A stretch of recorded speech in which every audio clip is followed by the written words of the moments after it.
Morning to all my dear students. Good morning, all of you. I hope you have gone through the slides and recorded lectures of Indian Partnership Act. And today we are going to have a quick revision series of Indian Partnership. In the last week, we have completed Sale of Goods Act. And now we're going to start with the Indian Partnership Act 1932. So we'll try to complete the entire revision of 3 units, that is general nature of partnership, your relationship of partners, registration and dissolution of firm. All these 3 will be completed in today's lecture itself. Along with that, we'll be giving you a chance to ask your queries, and your queries will also be handled then and there. So let's begin the session with a great positive note that you have to be very much consistent with whatever you are doing and studying. So it's usually said that hard work comes to those who are too busy looking for it. Success usually comes to those who are too busy looking for it. So if you really want to be successful, the only thing you have to do is be sincere towards your studies, be consistent, whatever you are doing, revise it again and again, make proper notes. For law, it is very important that you should write it out and practice it. The only place where CA Foundation students generally lose marks is because of the presentation of answers. So it's very important that you should write and practice the answer. Straightforward questions should be practiced the way the answers have been given in the study material. But for the descriptive case studies, I keep telling everyone, all the students, and once again, I'm telling all of you that your case study based questions should be divided into 3 different paragraphs. The first one should be provisions of the act. So it's not necessary that you should write the sections, but you can simply start as per the provisions of, if it is a Contract Act question, as per the provisions of Indian Contract Act. If it is partnership question, then as per the provisions of Indian Partnership Act, comma, and just define what is the question talking about.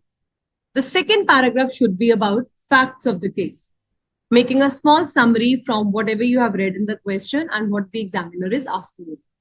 And the third one should be your analysis and conclusion.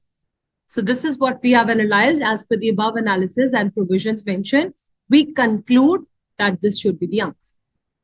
Don't just write straight away, yes, ma'am, no, ma'am, he can claim damages, no, he cannot claim compensation. Never should be written like this. You are chartered accountant students, the future budding CAs. So you should know how to present your answers in a very nice way. All right. So let's begin. Indian Partnership Act, Section 4 defines what is partnership. So all my students have known about this fact. When group of people come together, joining hands, and they want to do a business together and also share the profits of the business, it is known as set to forming a partnership. So if I'm simply a sole proprietor who is running a business and I don't have any, kind of partnership with anyone, but I hire few employees who are going to help me in the business, can I still say that the employees whom I've hired are my partners? The answer is no. For a partner to whom you're paying salary, he's not a partner, he's your employee. So your employee can never be your partner. In order to be a partner, you need to have an agreement, you need to have the sharing of profits with that particular kind of person. All right. So let's move to the elements of partnership. So the time for your queries will be given together and then only we'll handle the queries. Right now, you just have to pay attention towards the first unit. All right.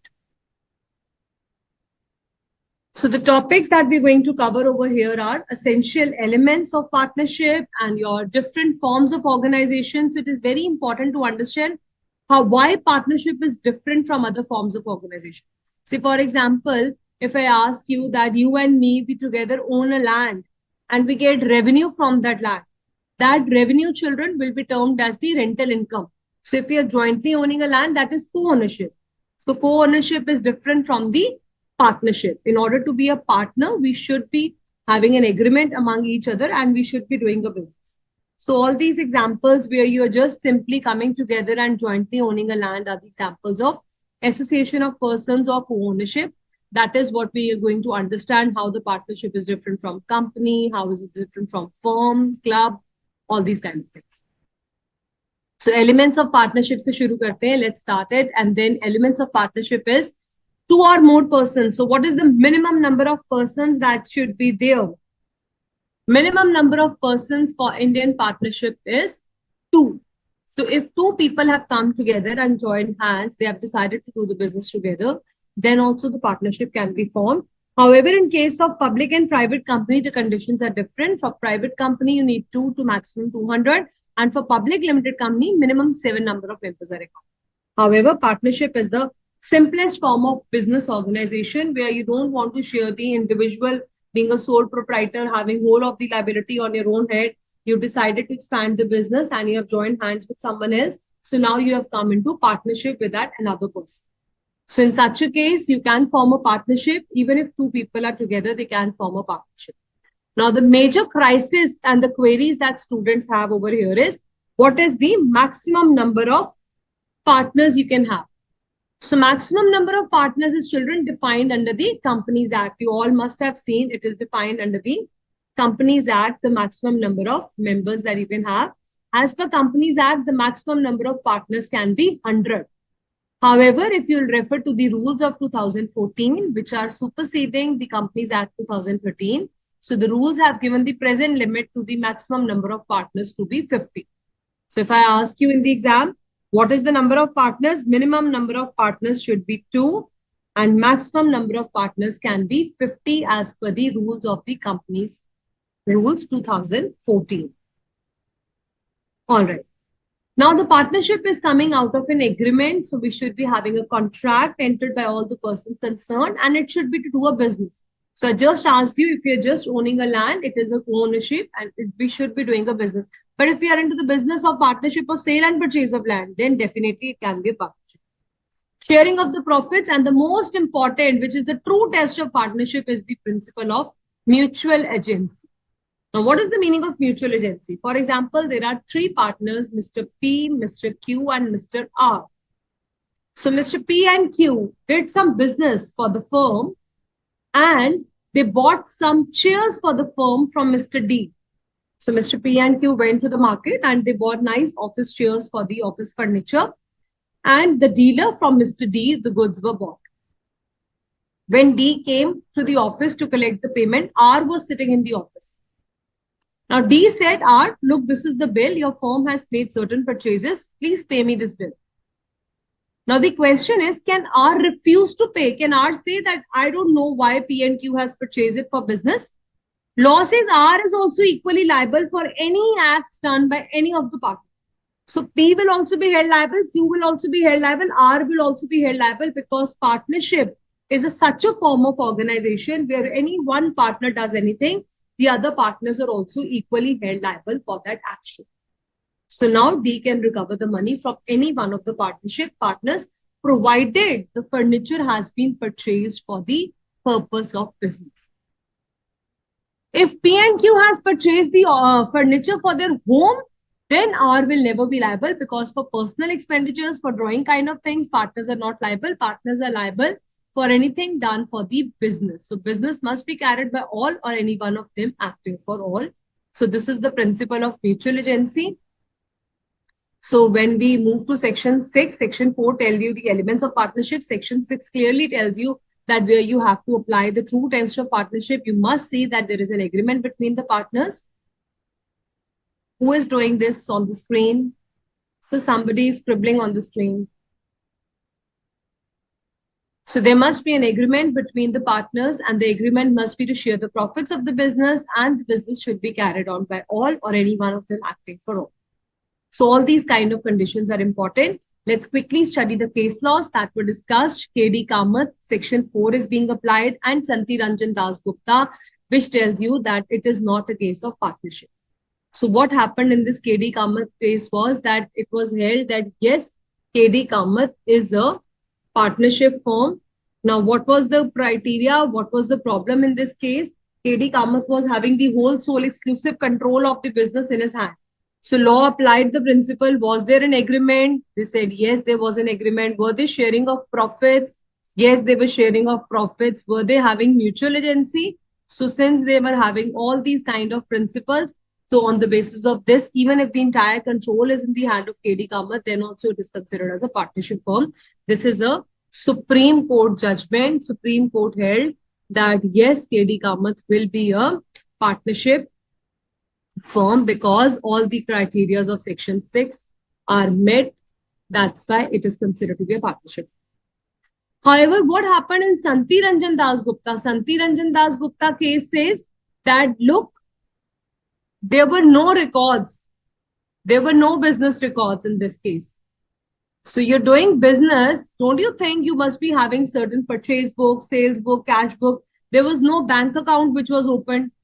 So here law held that Santi Ranjan is just trying to claim the benefits of the partnership firm. So it was held, no, it is not a partnership firm because in order to be a partnership, there should be certain agreements. So absence of agreement, only basic sense of Section 6 is absent. There was no agreement, there were no contracts. You don't know how the partners are sharing profit. No intimation was sent to the deputy director. So it was held Santi Ranjan Das Gupta is not a partnership firm because all the records were absent. So if examiner asks you such a question, there is a firm which is not maintaining any records, they're not having mutual agency, they're not having any agreement of sharing of profits, then it is not a partnership. KD Kamath and Company case tells you if all these three criteria are present, then even if the entire management and control is in the hand of one person, provided the other partners have agreed to it, then also it will be considered as a partnership firm. Okay. After that, children, the partnership is different from company. Let's have a broader perspective. Company is an artificial legal person. Salomon versus Salomon is an important case law. In the next class, when I teach you about the companies, I will be talking about how a company is an artificial person. Just for today, remember, partnership does not come into existence. It is just on the papers, but company is also on the papers, but an artificial legal personality is created. Partnership firm means all the partners are collectively known as partnership firm. But when a company is formed, the company is different and its members are different. Suppose three members formed a company. These three members are different and company is different. However, partnership firm, all the three members together will be known as firm. So that's why company has a perpetual succession, means it continues to exist even if the members come and go. Company is registered under Companies Act. However, partnership, it is only governed as per the principles of Indian Contract and Indian Partnership. Again, maximum and minimum number of members we have already discussed.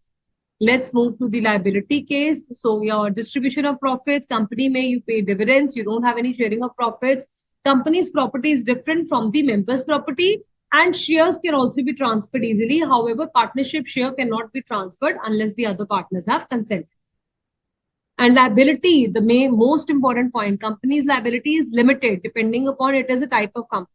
If it is a company limited by shares, then its liability is limited to a certain extent. When we do the chapters of company, we will revise extensively about company limited by shares and guarantee. As of now, I'm leaving this because we have to complete the entire Indian partnership today itself.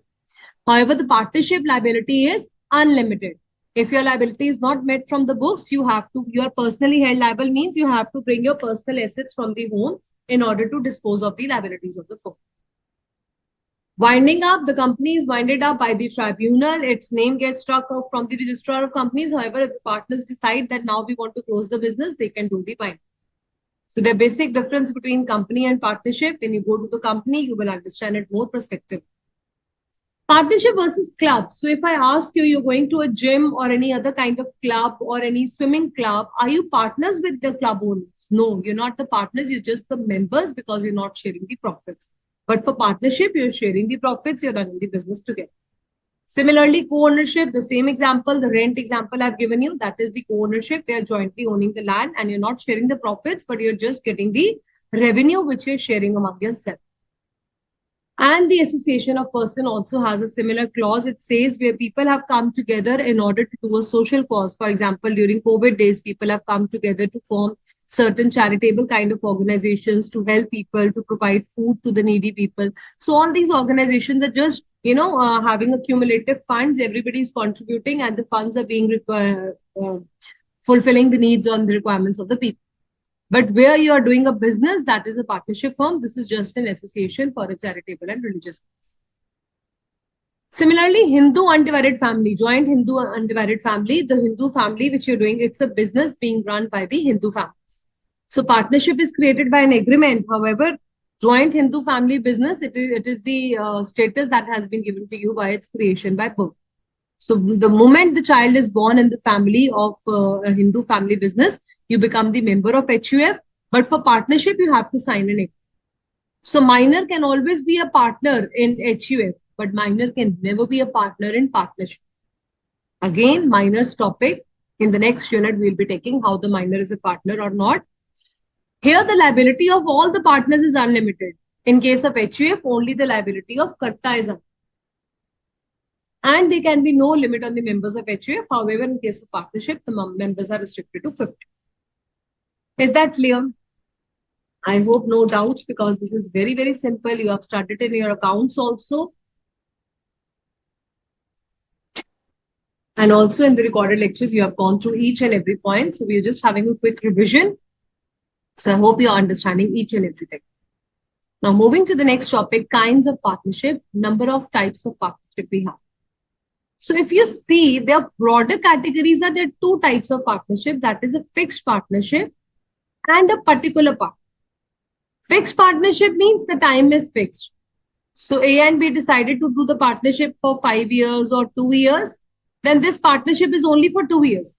What will happen after 2 years? It will come to an end. So A and B decided to do the business for a particular venture. Particular venture means they decided that we'll be going to Bombay to sell certain kind of stock. They have purchased certain mobiles, and they're going to put up an exhibition. And only for this particular sale of mobiles for a shorter period of time, they have come into together. So after the sale of mobiles is over, the particular venture is over, the partnership will come to an end. And the general partnership means the partnership that we have entered has unlimited liability. However, now there is a new concept of LLP, that is limited liability partnership. After partnership, you will be learning about LLP also. There you will learn that unlimited liability partnerships disadvantage has been covered up, because now government has given you a chance to make up another form of organization, that is limited liability partnership. So if any difference comes between general partnership and LLP, so that is the general partnership which is having unlimited liability. Now the major botheration thing is partnership at will. So it is a partnership where no time period has been fixed, where no time has been determined. You don't know for how long you're going to be a partners with each other. So Mr. A and B, just sitting and enjoying their holidays, just decided that let's start the business from tomorrow. And they signed an agreement. Now, when they signed an agreement, they did not decide for how long they're going to do partnership. So law says such a partnership, which if the relationship are good, they might be together for years. But if they don't have a good relationship, they might just end up the partnership in the evening itself. So the partnership which may continue till ages or may end it as soon as in another hour. So that is known as partnership at will. That is means at your own choice.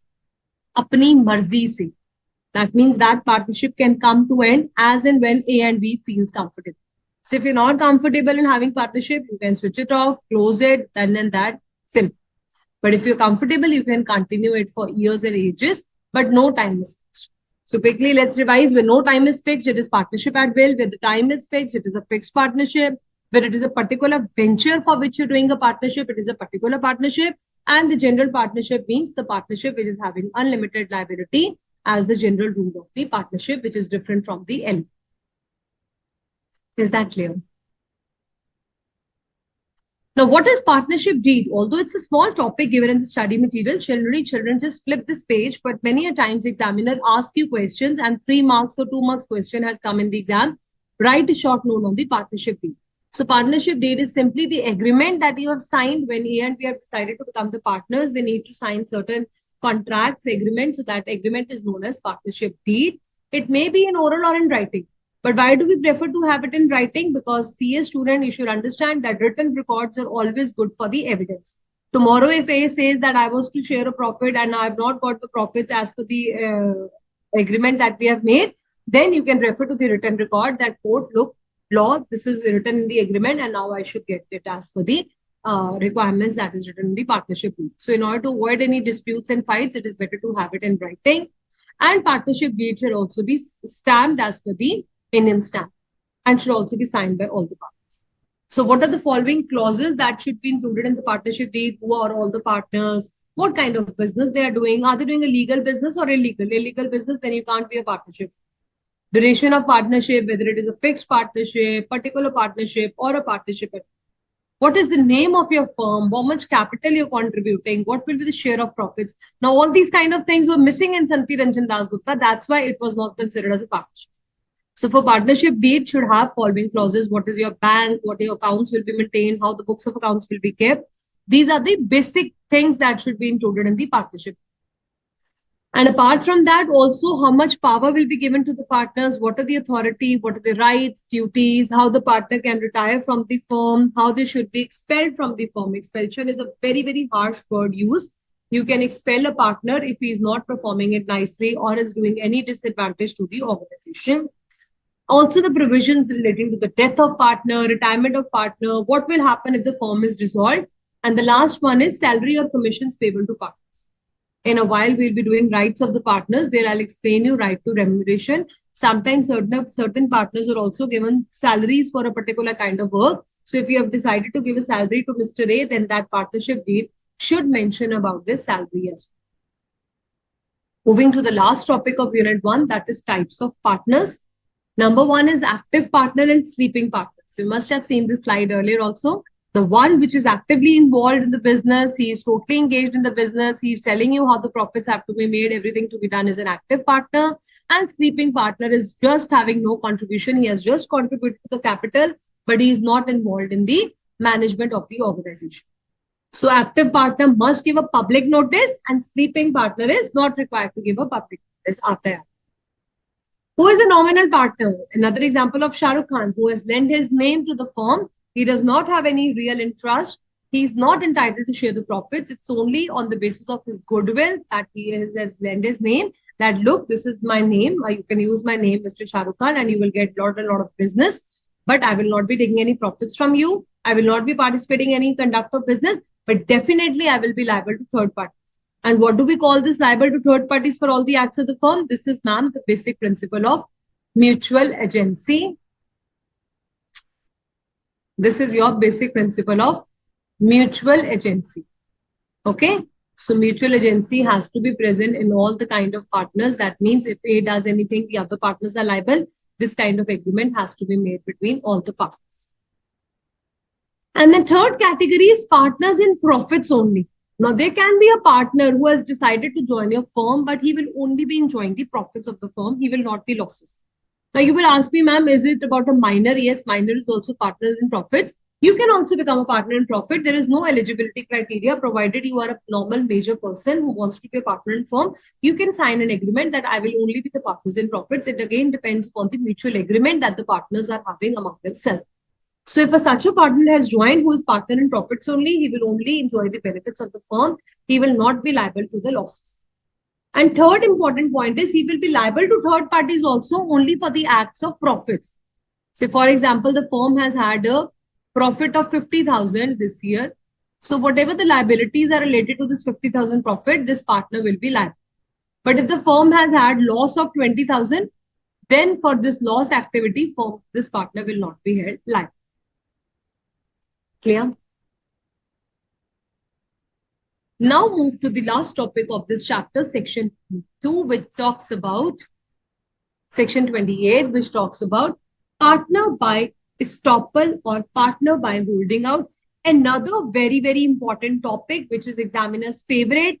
Thrice or 4 times in last 10 years, the question has come from this topic. So listen very, very carefully. So let's have a small case study discussion over here. So there were 3 partners, Mr. A, B, and C, who were into the business of garments. So they are into the business of sale and purchase of garments. Mr. K, who is a friend of A, was there in the shop at that time. So when Mr. D came to the shop. Who is Mr. D? Mr. D is the customer. So when Mr. D came to the shop, what happened was Mr. D is the customer. So just write it down in short words.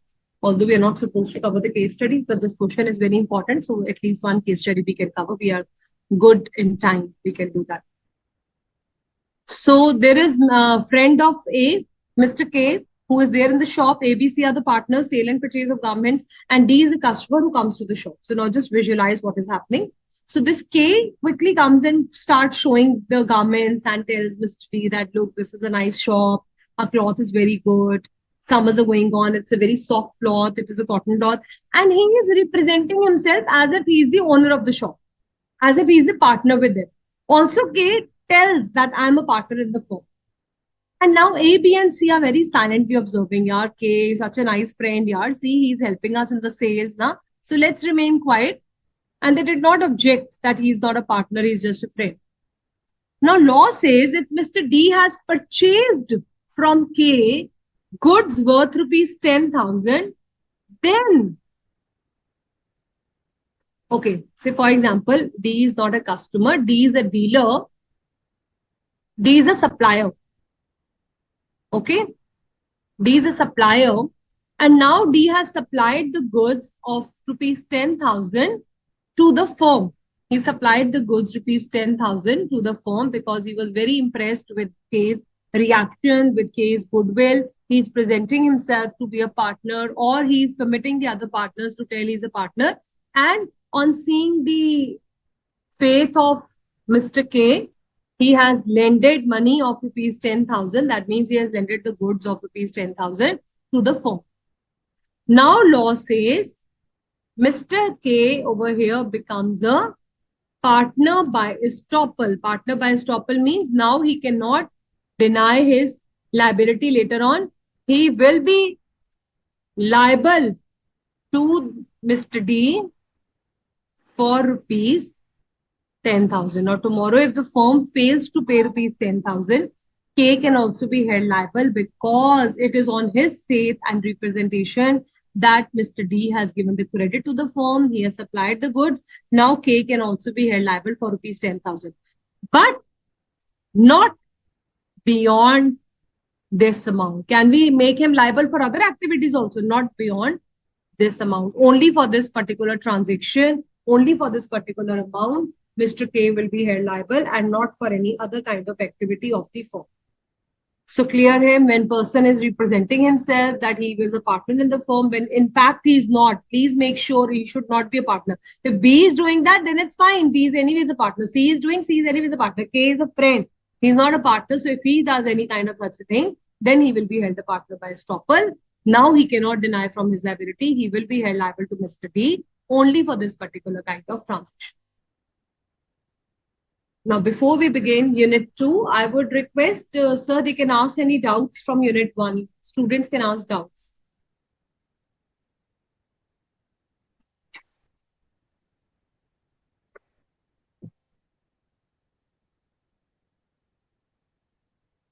So any doubts, students, you have from this Unit 1? I think it was very simple and we have discussed.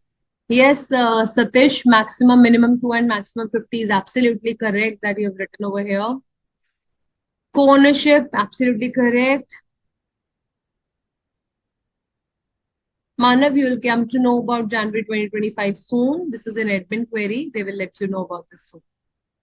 Good morning, Yukta, Ishika, Anushka, Manav, Satish, all of you. So any queries, children? I can't see any query. So I think let's move ahead to the next topic. That is Unit 2, Relationship of Partners. I know you must be having queries in this chapter because it's a very, very huge chapter. So we'll still try to cover it in between. Okay, that's great. Thank you, Nokir. Ma'am, please explain in Hindi. Kunal is asking, ma'am, please explain in Hindi, partner by holding out. Okay, I will just explain you in Hindi. Devinder is asking only liable for 20,000 or other. Devinder, he will be, Mr. K will only be liable for that rupees 10,000, not for any other liabilities. Okay. So Kunal, Hindi में partner by holding out का मतलब होता है when you are a partner, मतलब आप हो नहीं हो partner, but आप अपने आप को ऐसे साबित कर रहे हो जैसे कि आप पार्टनर हो फर्म. सो अगर ऐसे आप करते हो और सप्लायर गुड्स दे रहा है फर्म को आपकी गुडविल देखकर, आपके बिहेवियर देखकर, so you're actually not a partner, but he's thinking that you are a partner in the firm. In such a case, Section 28 will become applicable. And Kunal, अगर आप ऐसे करते हो, पार्टनर बाय होल्डिंग आउट बन जाते हो, फिर आप थर्ड पार्टी को लायबल होते हो. मीन्स आपकी जिम्मेवारी, आपकी रिस्पॉन्सिबिलिटी है अब उस पेमेंट को फुलफिल कर. Okay? So after this understanding, once again, then you'll read it in English, it will become clear. Okay, Kunal? All right. Now let's move to Unit 2, relation of partnership. What is the relationship between them? What are their rights, duties, how the authority is helping them, what are the power, what are the kind of other things that has been given to the partners? All these kind of things we're going to understand one by one. So number one is general duties of the partner. So what are the general duties of the partner? Now you just imagine yourself, if you have joined someone in a business, isn't it your duty to be just and fair, to keep the books organized, to keep the table clean, to keep the office well maintained? You will not invite your friends and have packet of chips and just throwing it here and there. It is your moral duty to be, behave diligently, to be behaving in a nice manner because it is your office. All right. So you have to be very, very careful when you're working as a partner in the firm. You have to carry on the business for the just and faithful. The two accounts have to be shown. That means you should not be eating the profits of the firm. Eating the profits means, for example, there was a customer who has given me the money and I'm partner with Yukta and Kunal. And I just kept that money to myself and I did my personal expenditure. That means I'm not being faithful with Yukta and Kunal. They are my partners. I should give the money together to the firm's accounts. So you have to be just and faithful. You should show the true picture of accounts. You should not be eating the profits from the firm's business. You should be having your duties diligently. You should be contributing to the losses also in equal proportion, or whatever has been decided, you should be contributing. You should not be transferring your share to another party. I cannot say that my share of profits, 50% that I'm getting, I'm giving it to someone else. You cannot transfer your share of profits. And you should indemnify means, indemnify ka meaning hota hai compensate. So indemnify means to compensate the firm for any loss. If firm has suffered any loss because of your behavior. Say for example, you're a partner, ABC are partner in a firm and Mr. B went to buy goods worth rupees 4,000 from Mr. D. So now B had the power, the firm's power was only to buy the goods up till rupees 1,000. So now you have bought the goods 4,000 rupees, although you just had the power to buy 1,000 rupees. Now you have misused your power. You have made the firm suffered a loss of rupees 3,000. Therefore, now B has to pay this 3,000 in order to make the payment to Mr. P. So you have to indemnify, you have to compensate if any loss is caused to the firm because of your behavior or conduct, then you should pay back the money to the firm. Is that clear? And what are the rights of the duty? This is your general duties. What are the rights of the partners? Rights and responsibilities of the partner. Responsibilities are more like a duties. So now your responsibility towards the partnership firm is that you have the right to take care of the goods. You have the right to participate in the conduct of the business. If any of the partner is stopped from participating, so say for example, the three partners A, B, and C, and A is told that no, you cannot access the books, you cannot check the conduct of the business, how the business is running, then that person can also file a case against you. Why? Because all the partners under law have been given the right to check the books of accounts, to conduct the business equally, a right to be consulted. Consulted का हिंदी में मतलब होता है पूछना. जैसे अगर तीन partner है तो सबकी सलाह लेनी. So you have the right to be consulted. Every partner should be asked that this is how we are doing the business. Don't ignore another partners. Don't neglect them. And to access the books does not mean that you have suspicious nature, that, you have not done the work nicely, you're not doing it correctly. You should not be doubting each other. You should only be checking the books, whether everything is going well and fine. You don't have to do the audit of your books. You're not the auditor, you're a partner. Okay? Right to remuneration means sometimes partnership agreement decides that certain salary is to be paid to one of the partners. He's working as a manager also, he's doing any additional work. Then such a partner is also given a salary or a remuneration. Another one is right to share the profits of the firm. Also, interest on capital should be given to the partners. Whatever capital that you have contributed, IUC, remember, under Indian partnership on accounts, you make your P&L account to A, to B, to C, sharing of profits, how they have to be shared, to IOC, interest and capital. Whatever capital has been contributed, this interest amount is given in the question, how much interest needs to be paid. So the partner also has the right to interest and capital. However, if any advance money has been given by the partner to the firm, for that also 6% per annum interest on advance is to be given to the partners, because any advance money, law says 6% interest on advances per annum has to be given. And interest on advances continues to exist till the time the advance money has been repaid by the firm. However, interest on capital will come to an end when the business has been closed. And then its right to be indemnified. See, for example, there are three partners, Mr. A, B, and C, and they had to take certain goods from Delhi to Pune. So while Mr. A was traveling from Delhi to Pune, he had to do additional expenditures in order to transport the goods to the dealer in Pune. Now, because he has come to transport the goods for the purpose of business, so he has incurred extra expenditure of rupees 5,000. So now the firm will have to compensate him for this extra money that he has paid. So whatever you're doing it for the firm, another example which you must have heard earlier also, the fire example. So the fire occurred and all the books of the firm were getting destroyed. So Mr. A jumped into the fire in order to save the business. So now whatever injury or whatever has been happened with Mr. A because of this act which he was doing for the firm, he should be compensated. Children, right to be indemnified is very, very important. It is also known as acts in case of emergency. So please write down where a partner is acting as a prudent man would have acted. Prudent man means if you would have been in their place, how would you have acted? Okay, a man of ordinary diligence, prudent man would have acted. And he has acted in good faith and for the benefit of the firm.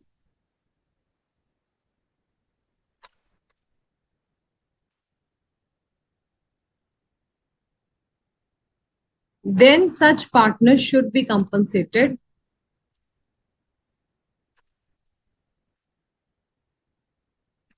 for his acts done in case of emergency. If you'll refer to 2023 question paper, last year question paper of CA Foundation, June 2024, this question was there, acts in case of emergency. Earlier also it has come number of times where the partner is acting in case of emergency. He's acting as a prudent man would have acted. Also, he's acting in the benefit of the firm.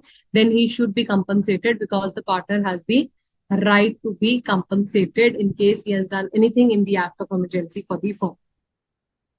Is that clear?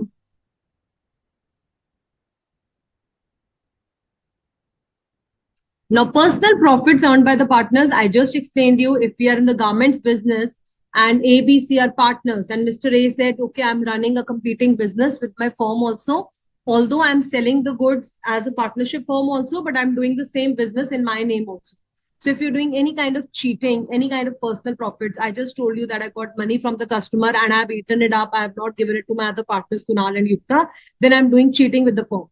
In such a case, the partner should be held liable to pay back the personal profits. Whatever the personal profits are to be made, they should be bound. He has to pay it back to the firm. Similarly, if you're doing any competing business, then also whatever profits you're earning should be paid back to the firm. So basically, it says personal profits cannot be earned by the partners. Now moving back to the liabilities of the partners to third parties. How you are liable to the third parties. So number one, section 18 to 27 talks about your liability. That is entirely a mutual agency concept. How the partners are liable for the acts of other partners. I just now told you whatever the partners are doing, partner is a principal as well as an agent of the principals applied in case of partnership also.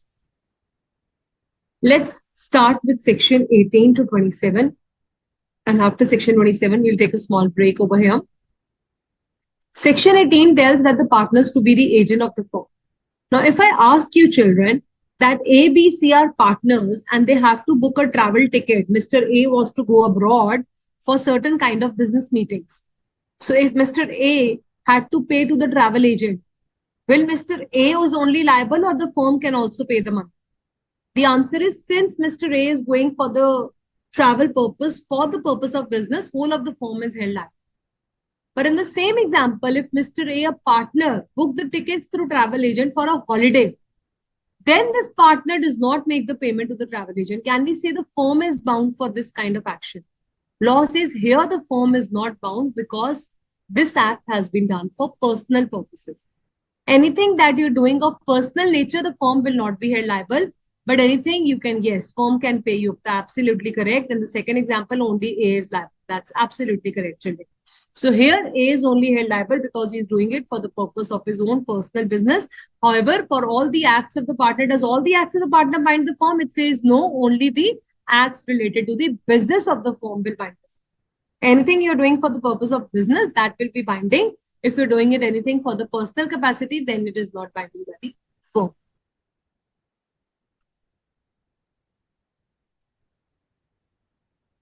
What is section 19?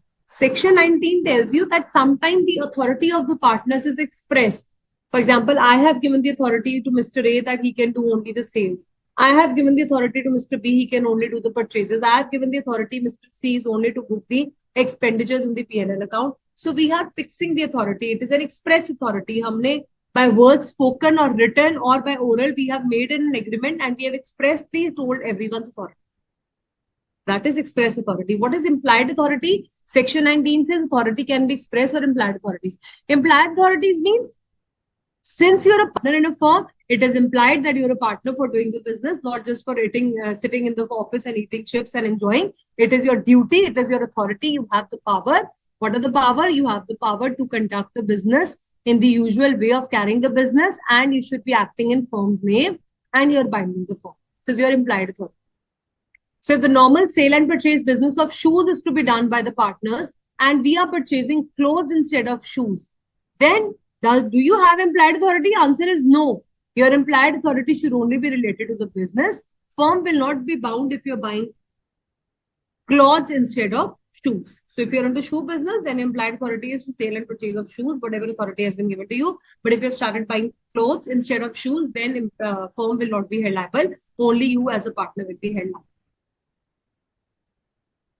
And law imposes certain restrictions on implied authority of the partner.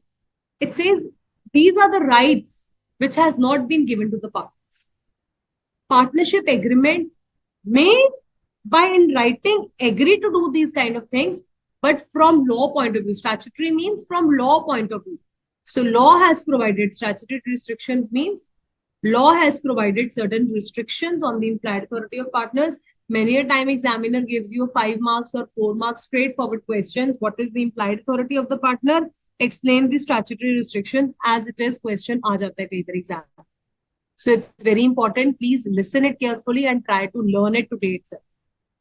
So what are the statutory restrictions on the implied authority of the partners? Many a times the partners are given restriction means that you cannot do these kind of acts. Whatever acts, 8 acts we're going to discuss, a partner cannot do these kind of activities unless it is agreed. They can do this if they have agreed in the partnership agreement that yes, we can compromise any claim or yes, we can go to arbitrator. Then they can do it if they have signed a mutual agreement on the basis of that. But if they have not agreed anything related to that, then all these 8 activities cannot be done by the partners. Number 1, submitting a dispute for arbitration. So who is an arbitrator? Like we go to the lawyers in the court. Sometimes instead of going to the court, you have arbitrators sitting in different places who try to settle your cases outside the court. So law says partners cannot go to the arbitrators. They can go to the arbitrators only if they have agreed in the partnership agreement. Otherwise, law provides a restriction that you can only go to the court for filing a case. You cannot go to the arbitrators. Second is you cannot open a bank account in your own name. Say, for example, Mr. A is a partner. He has opened the entire accounts of the firm in his own name. So law says this cannot be done. You can only have the bank accounts in the name of the firm. Or you cannot compromise or relinquish any claim. Relinquish means that you're trying to end any claim from the firm side. So the firm had to pay rupees 10,000 and you yourself went and you said that, okay, we'll pay 8,000 rupees. Or the firm had to claim rupees 10,000. You said, okay, we'll just claim rupees 8,000. You cannot compromise any kind of claims by the firm. on your own. Any decision of the firm has to be taken. So you don't have the implied authority as a partner. You cannot simply go and apply your implied authority. Similarly, you cannot withdraw any case filed by the firm. So there was a firm which has filed a case against Khanna Industries because the industry was not giving them money. So the firm just went to the court and filed a case.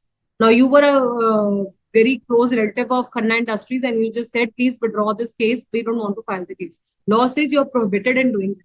You cannot be biased. You cannot withdraw any suit or case which has been filed by the firm. Firm has to take a decision whether to withdraw or not to withdraw this case. Similarly, you cannot accept any liability. Admit means to accept. You cannot accept any liability in a case of proceedings against the firm. So you cannot say that, okay, fine, if the firm has to pay 1 lakh, we agree that yes, the firm will pay. Firm will take a decision. You alone cannot take a decision whether any liability to be paid by the firm or not. Okay. Thank you so much, Mr. Manish. I just saw your comment now. I'm glad you're enjoying the classes. Thank you. All right. So let's move to last 3 points. Acquiring immovable property. So can you acquire immovable property on firm's behalf? So Mr. A said, I will only purchase this entire property in my name. Again, there is a restriction. You don't have the employed authority to purchase the immovable property in your own name. Neither you can sell the immovable property. Transfer means to sell. So you can't even sell, you can't even buy the property in your own name, nor you can enter into any partnership on behalf of firm. So you cannot say that my firm is entering into partnership. Only an individual can enter into partnership. The firm cannot enter into partnership in its own behalf. You have to enter into partnership as an individual capacity. Firm cannot become a partner in an. All right. So I think let's take a small break over here because we still have huge things to cover. So sir, we'll be taking 5 minutes break over here and then we'll continue the talk. Yeah, we're taking small break over here.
not find any query. I was just looking for that as well.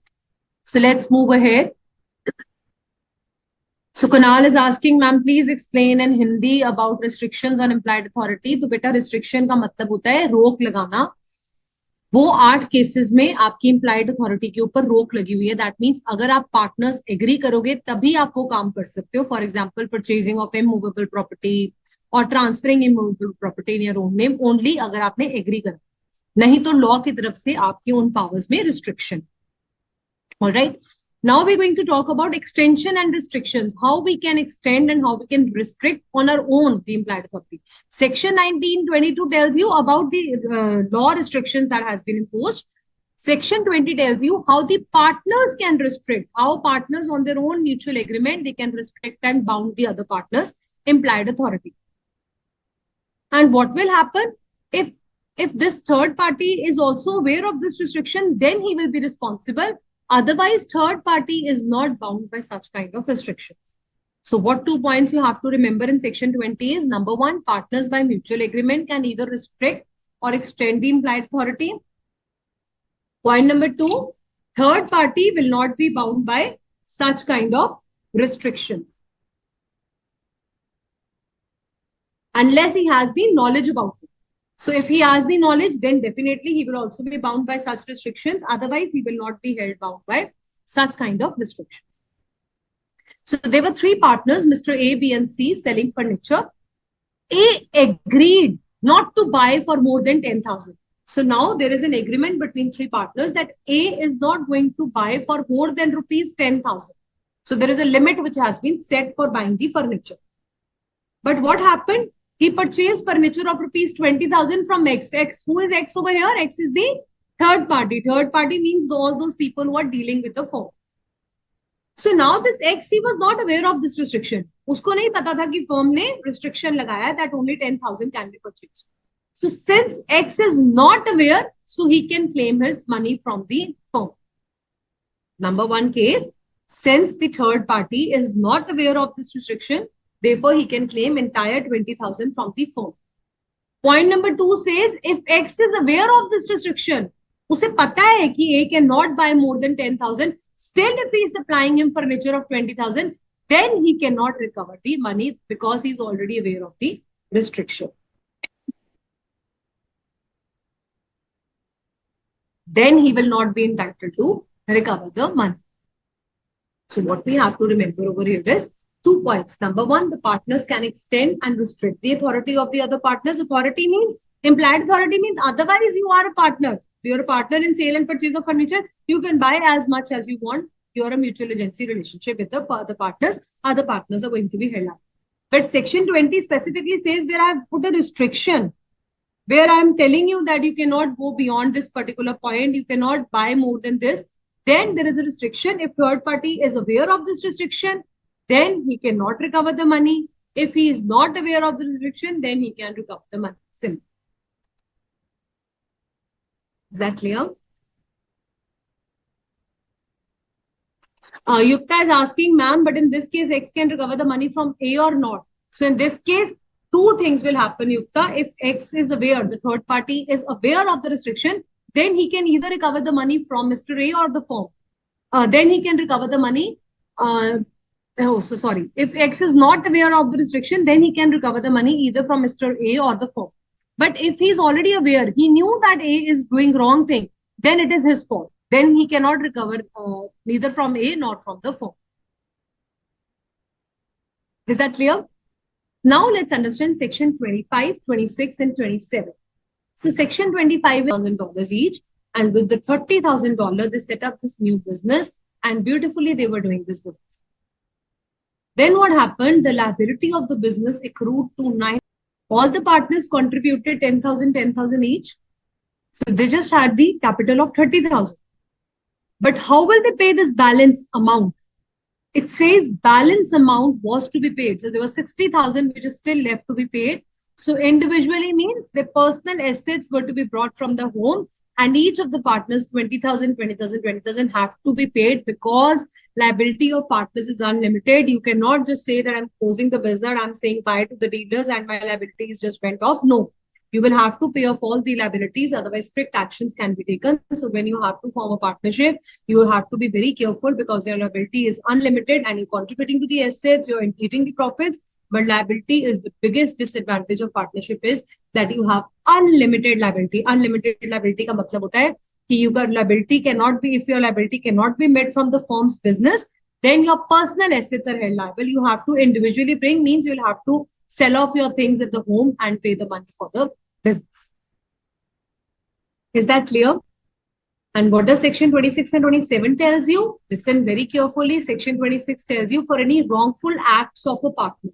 So if any partner does any wrongful act in the business, so you're running a business of car parking, and by mistake, you have sold one of the person who has parked the car in the car parking area and you sell that car. So you have done a wrongful act. So whole of the firm will be held liable. Section 26 tells you that any partner does any wrongful act, whole of the firm becomes liable. Like admission of notice to the partner, section 24 tells you that if any one partner has the notice, it will be assumed all the partners are aware. Similarly, section 26 tells you if any of the partner does any wrongful act in the course of business, then whole of the firm will be held liable. But not in the case of fraud. Any one partner is trying to do any fraud, then that is the exception. Here, the firm will not be held liable. Here, only that particular partner will be held liable. So, the only exception to section 26 is fraud.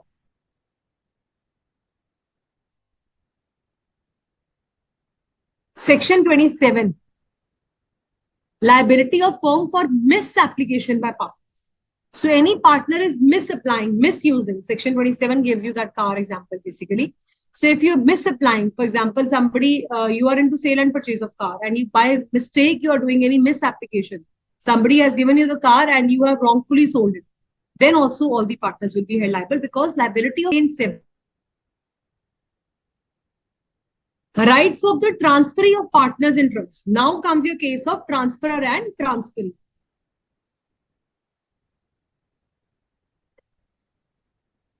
Section 29. Section 29 typically talks about whether you can transfer your partnership interest from one person to another or not. It says any new partner is introduced, it results in the change in the nature of business. Therefore, consent of all the partners is mandatory. Number one, if, say, for example, there are 3 partners, A, B, and C. This is not introduction of new partner. This is entry of a transferee where you're transferring your rights. So say, for example, Mr. C, they were having the profits of 1:1:1. So Mr. C has 1/3 share. So out of 1/3 share, he has decided 50% of his share to be given to Mr. D. Out of this 1/3, he is deciding that 50% of his share should be given to Mr. D. So now this Mr. D is being introduced in the partnership form. So it says consent of all the partners is mandatory. Point number 2, if consent is not taken, the firm will get dissolved. So number 1 case is wherever you are transferring your interest in partnership to another person, all the partners' consent has to be taken. And if the consent is not taken, the firm will get dissolved. Interest in partnership firm may be transferred. Interest means the profits or the assets. So what he is transferring, he is either transferring the profits or the assets of the firm, which C is owning, he can transfer to another person.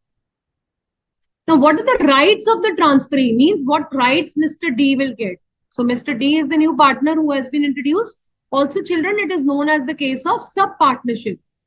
You're forming a sub-partnership means your rights and interest in the firm has been transferred to Mr. D. So you have formed a sub-partnership. So what sub-partner Mr. D will get? What are the rights of the transferee? He will only receive the share of profits as declared by the partners. So say, for example, A gets 20, suppose there's 60,000 profits. A gets 20,000, B gets 20,000, C gets 20,000. How much profits will be given to D? Quickly tell me. YouTube students also, you can also answer. How much profits have to be given to Mr. C? Let me see if you are listening carefully or just sleeping. Okay. Definitely. Great. 10,000. Very nice. 10,000. Satish, Ishika, Yukta.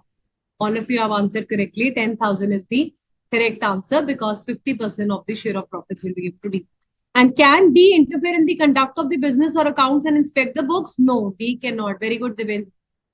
Good, Ishika. D cannot interfere in the inspection of books. He can only receive the share of profits and he will not be interfering in the conduct of the business or the inspection of books. Yes, Natasha, that's correct. Good.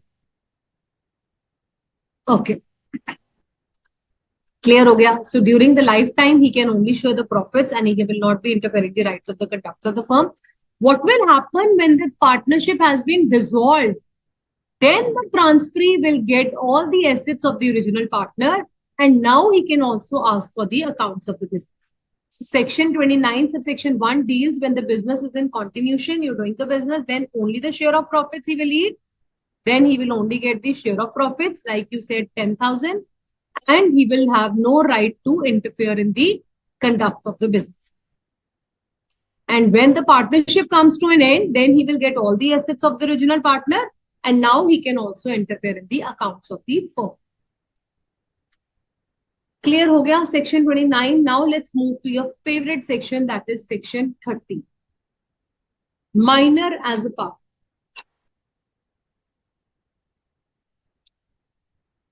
So can a minor join as a partner? Can minor enter into a contract? Quickly tell me. Can minor enter into a contract with the firm? Minor cannot enter into a contract with the firm because any contract entered by the minor is known as, under Indian Contract Act, you must have read, minor is not competent to enter into a contract because any contract entered with minor is void ab initio. Very good. Ishika correct. Yukta correct. Very good. Void ab initio. And he can only enter the contract for the benefits of the partnership firm. And the firm should already be in existing. Consent of other partners should be taken.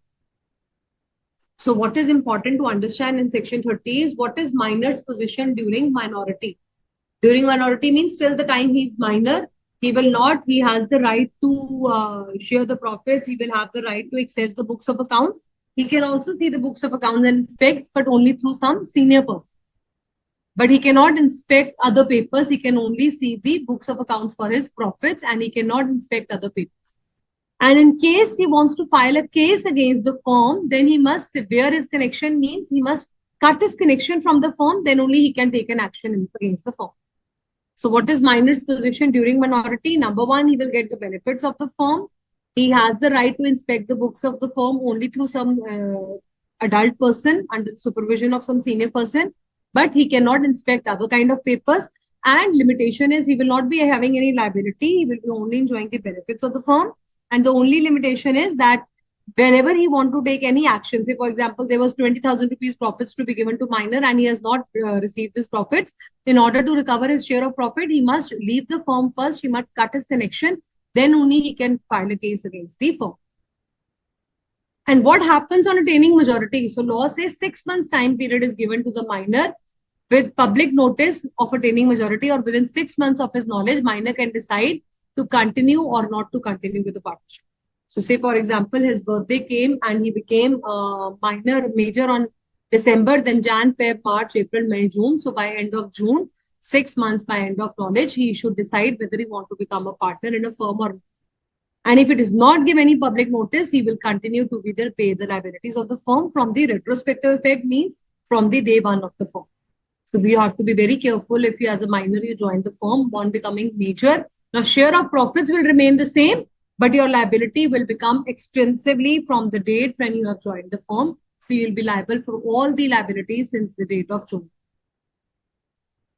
Is that clear? So these lines are important. Public notice to be given and attaining the age of majority, 6 months time period. All these points are very, very important. You should remember all these points. And in fact, you should learn all these points.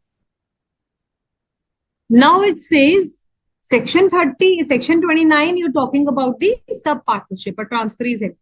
Section 30, you're talking about the minor joining the firm. Section 31 tells you, apart from this transferee and subject to the provisions of section 30, means section 30 is specifically for the minor. Now, other than minor, any normal partner is joining. So this yellow and white guy, they were partners in a firm and now they're introducing this Mr. C, third person who is coming in the firm.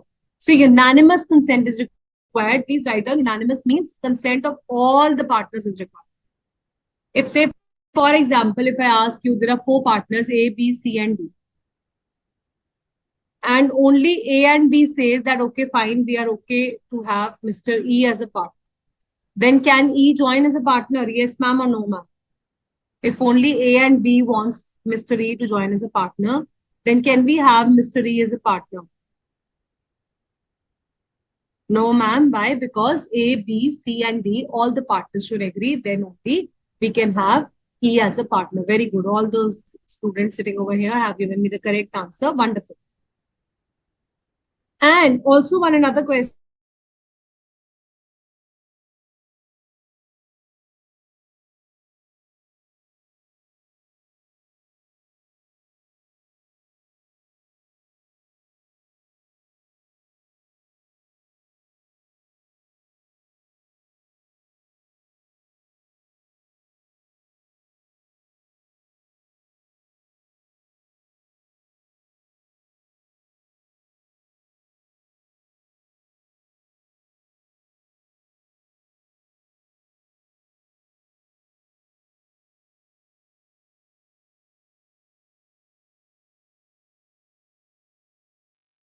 Students, can you hear me?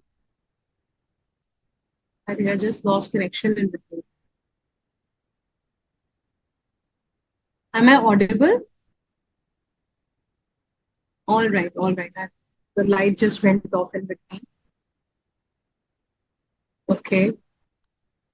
So yes, I was asking you that will he be liable for any actions taken before his date of joining? So no is the correct answer. All of you have given the correct answer. No, ma'am, he will not be liable because he will only be liable from the date when he has joined the firm. Okay, good. Nothing prevents him from taking the liability if he wants to for his previous actions. So law says if he wants, then he can still be liable for any previous actions. But otherwise, as per the requirement of Indian Partnership Act, he's not held liable for any previous liability. So now these are incoming partners, and outgoing partners means either you're retiring from the firm, or the partner gets insolvent, or he is expelled from the firm. Again, like section 28 was very important. Expulsion, section 33 is also one of the favorite of examiner. Many a time questions come from section 33.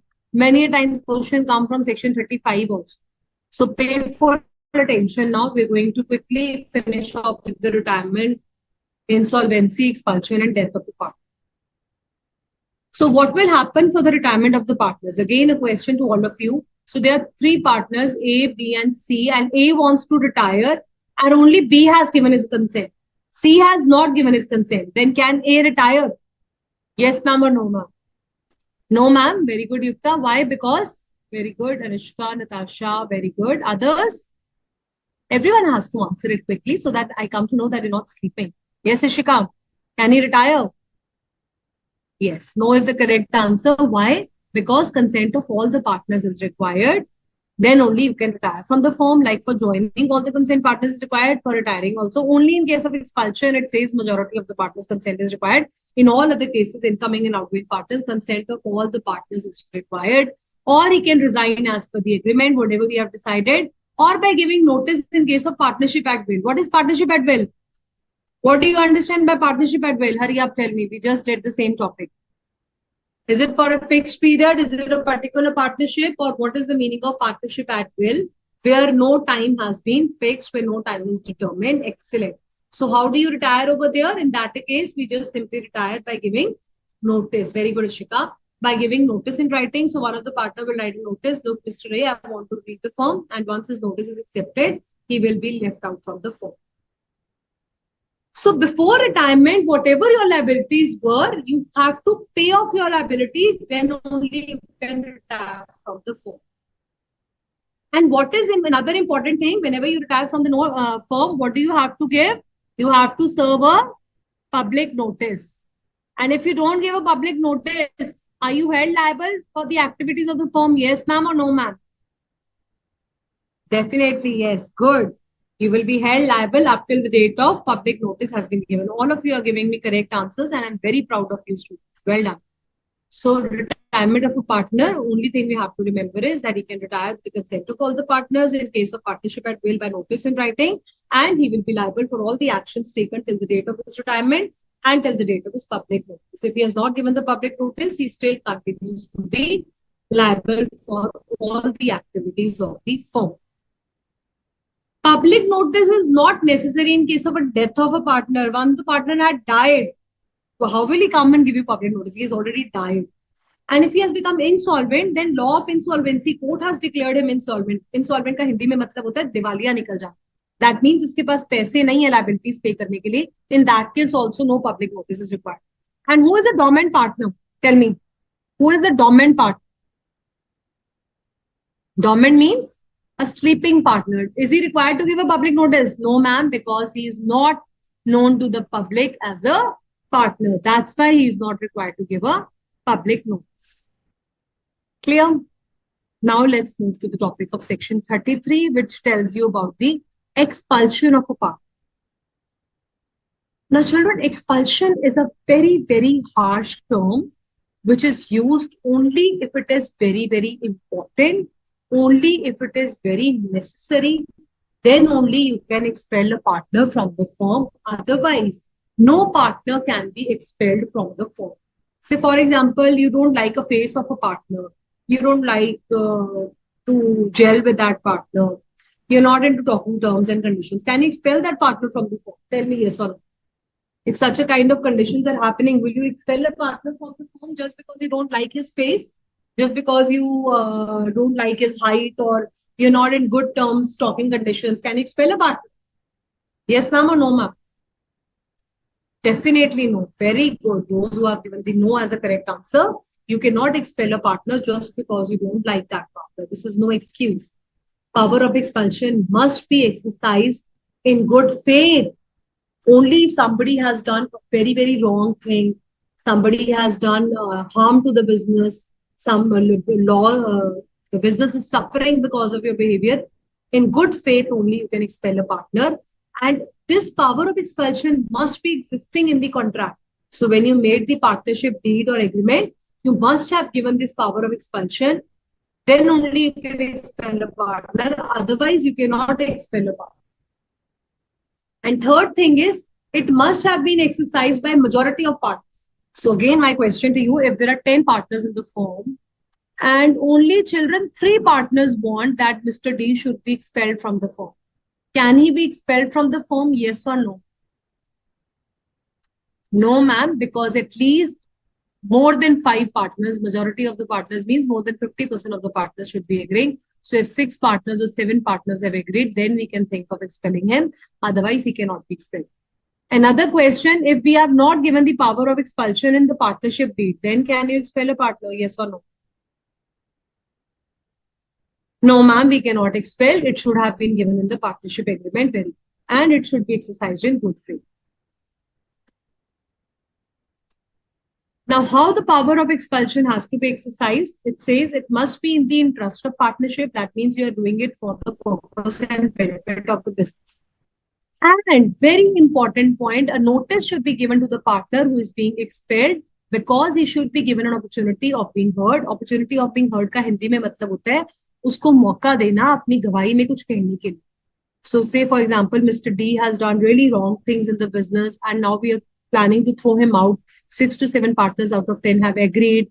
The partnership deed is also talking about power of expulsion and it is in the interest of the partnership. Then you will serve a notice to Mr. D. The notice will be given that, look, Mr. D, we are going to expel you. If you want to say anything, you can come and speak to us. This kind of expulsion is said to be the valid expulsion. Otherwise, without serving a notice, without giving him a chance to speak, you cannot expel a partner from the firm. Clear है? इसकी study material में as it is case study दिया हुआ है जो twice exam में आया है. So expulsion of partner में there is a case study which is given over there in the study material. Please read it. Learn how to write your answer. That is the most important thing. It is very simple chapter. It is very simple question. Only your writing pattern is something which you need to know and revise. Now coming to the insolvency of a partner. So how does a partner become insolvent? When the partner has become insolvent, that means his assets are not sufficient to pay off his liabilities. So can he be a partner once he has been declared insolvent? Yes or no? No, ma'am. He ceases to be a partner means his partnership will come to an end on the date the order of education is made, whether or not the firm has been dissolved. So is it necessary to dissolve the firm? No, ma'am, it's not necessary to dissolve the firm. Even if the firm is existing, then also the partner can become insolvent, will end the firm, will leave the firm. Where the partner has not been, where the firm has not been dissolved, the estate of the insolvent partner for any is not liable for any acts of the firm, and the firm is not liable for any act of the insolvency done after the audit. So now what happened? The partner became insolvent on 31st December 2023. Mr. A partner, became insolvent.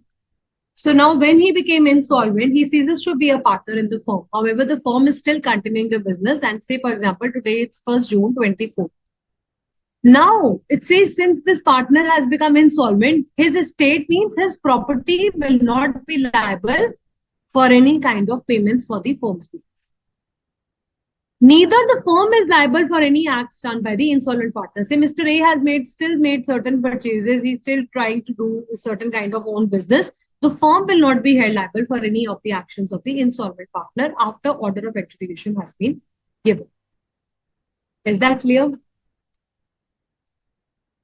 Similarly, a death of a partner. Under a contract between the partner, firm is not dissolved and the estate of deceased partner is not liable. Very important. वो कहते हैं कि once the partner has died, his legal representatives become liable, but the property will not be liable for any actions done after the death. So there was a partner who died on 1st June 2023. So any goods purchased on May 23 or February 23, then legal representatives can still be held liable. But anything done after 1st June, say for example, 5th June goods were purchased worth ₹1 lakh. Now, after a death of a partner, his estate will not be held liable. Anything done before the death, any payments were to be made where the liability has already been accrued during his lifetime, then the legal representative or estate of deceased partner can be held liable. But once he has died, after the date of death, he will not be held liable to the other kind of liabilities. I hope you are understanding. Let's move to a very important section. आप बोलोगे ma'am हर section को आप बोल रहे हो important, बच्चे इसमें से ना पार्टनरशिप में से don't leave a single section, don't leave a single topic because it's the tiniest act. Partnership Act is the smallest of your entire CA foundation syllabus. You have done so much in negotiable, so much in LLP, so much in sale of goods, and a huge Indian Contract Act, Companies Act also. Partnership is very small. So try to learn it then and there. Today we have done the revision. Just sit down with your books today after the class. Quickly go through each and every topic from the study material has been covered in my presentation today. So just simply have to go through the chapter. Once you've gone through the chapter, I'm sure no one can stop you from clearing the exam. You're all a good students, you're future chartered accountants. With your hard work, definitely you'll clear the papers soon. Okay, so section 36 tells you rights of outgoing partners. Remember, when you have done Indian Contract Act, this must have taught you that you cannot do a competing business. There is a restraint in trade. Certain restrictions can be imposed in case of trade and profession. When you're a doctor with someone, you cannot be a doctor in your own personal capacity. Obviously, you're a doctor in a personal capacity, but you can't do a competing business when you're doing a job with someone. Similarly, when you're a partner in someone's business, then you, after leaving the business, you cannot carry on competing business. You cannot use the firm's name or you cannot represent yourself as carrying on the business of the firm.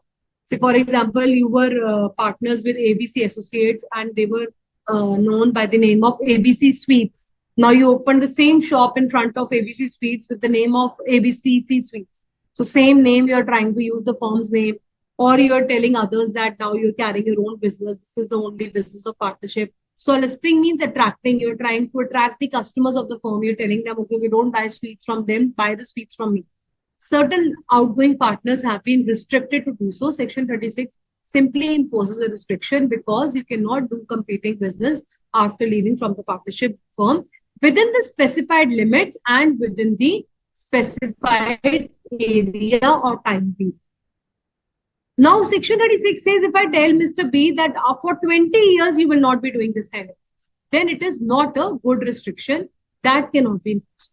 If I say for 1 or 2 years you cannot do, then it's fine. If I say that whole of India you cannot do the business, then it is not a good restriction, but only within certain specified local limits, say 10-kilometer area or 5 kilometer or maybe 20 kilometers area, you should not be doing the same business, then it's fine. but you should not be doing the business at all. Never you should do this business. That kind of restriction cannot be imposed under Section 36. All right.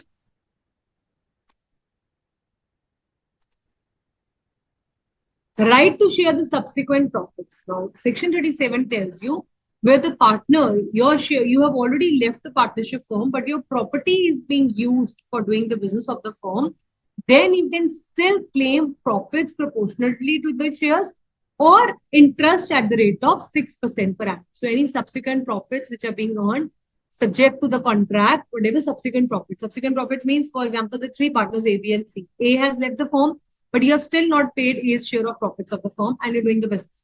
Now, whatever subsequent profits you're earning, whatever proportionate share has to be given to the A or interest at the rate of 6% per annum, whatever you think fit shall be given in Section 37 to this type of retirement.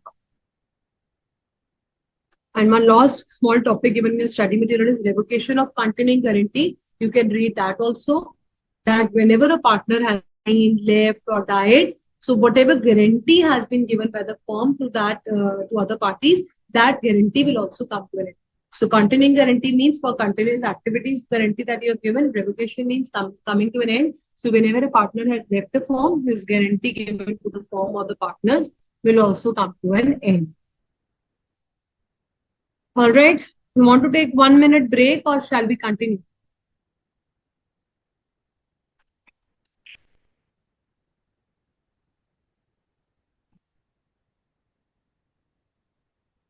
Any doubts, please?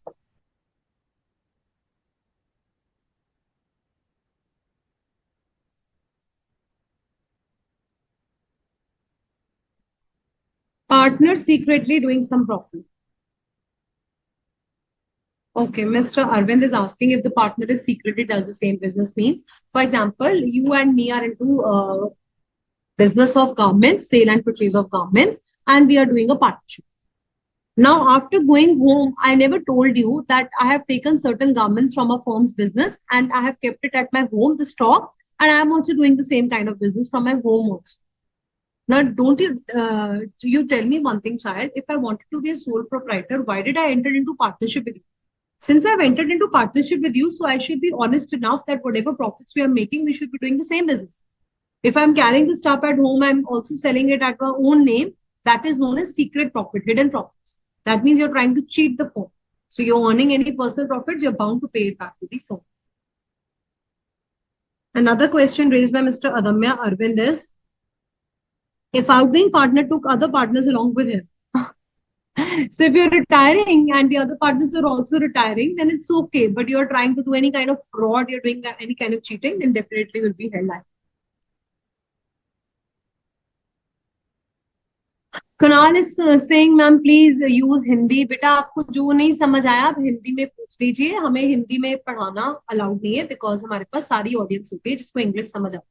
सो कुणाल, अगर आपको कुछ नहीं समझ आया आप वो हिंदी में पूछ सकते.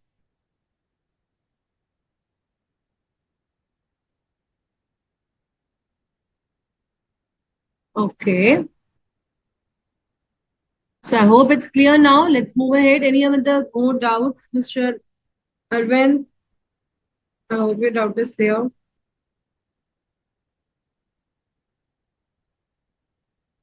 All right. So let's move ahead to another topic.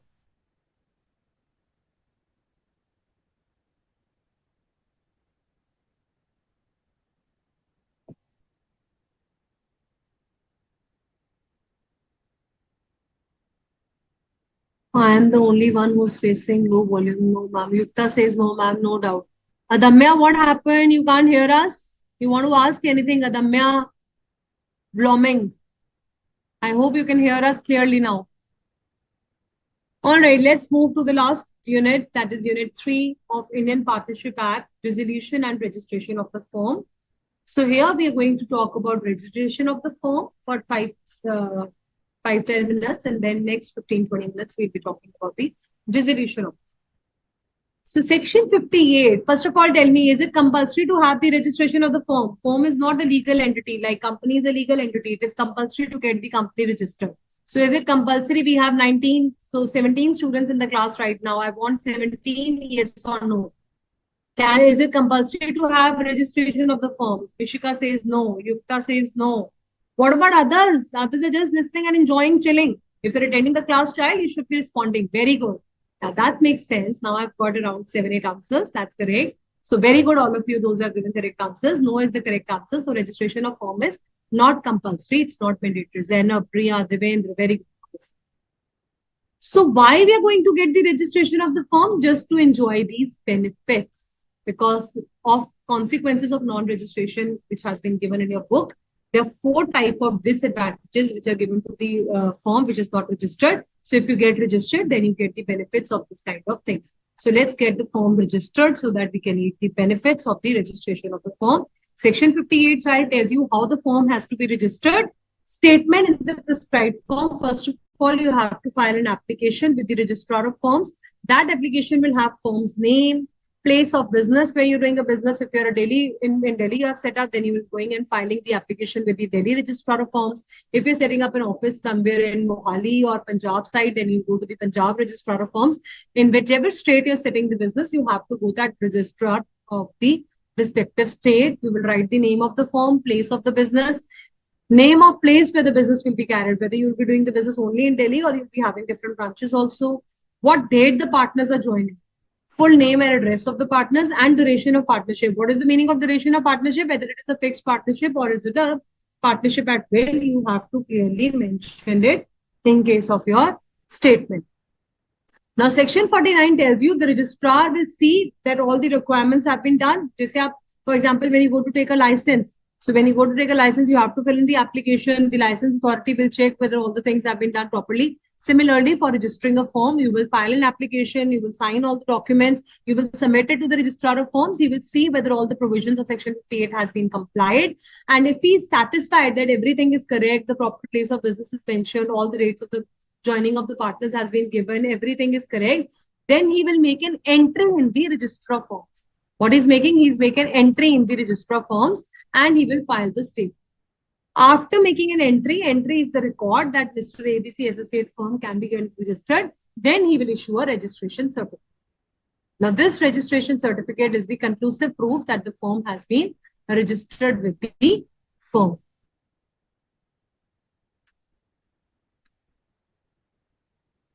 Yes, Damya, it will lead to certain restrictions if you're not registered firm. That's correct. So we will do that restrictions in a while. So this is how your registration certificate basically looks like. For example, it is written, this is the registration number, certificate of registration. This is to certify that a firm named Cargo Pack has been having its head office over this place in Mumbai, has been registered on this date. So this registration certificate has to be kept on your place of business in order to claim the benefits of the registration.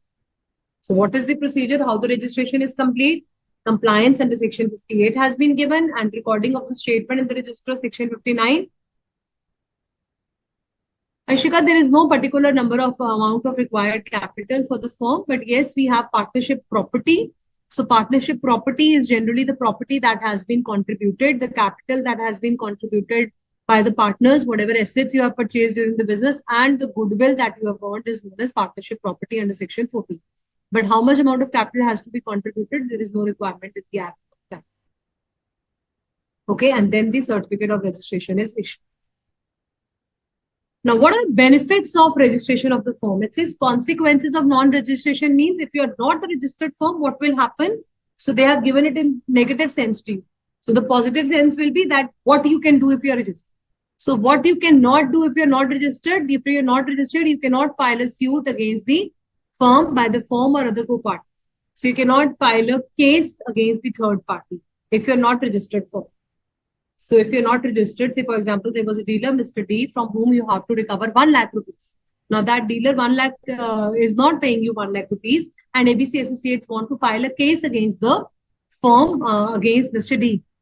So if ABC Associates is not registered, can ABC Associates file a case against Mr. D for recovery of 1 lakh rupees? Yes or no?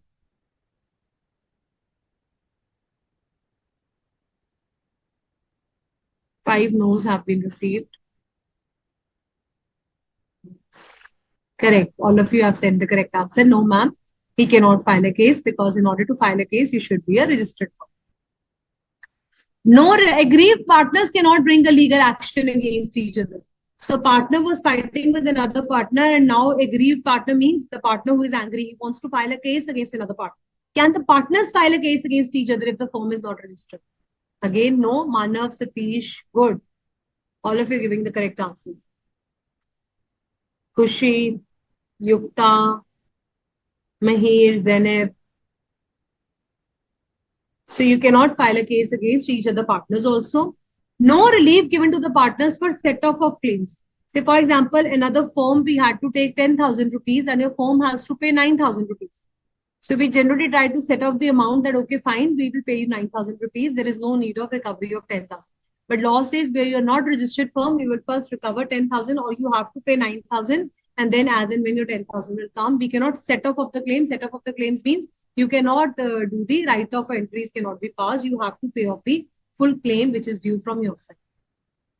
And third party can still sue the firm. It says Mr. D wants to recover money from you. They can still file a case against you, whether you are a registered firm or not. So listen very carefully. There was a firm, ABC Associates, which is not a registered firm. Mr. D, a third party, wants to file a case against you.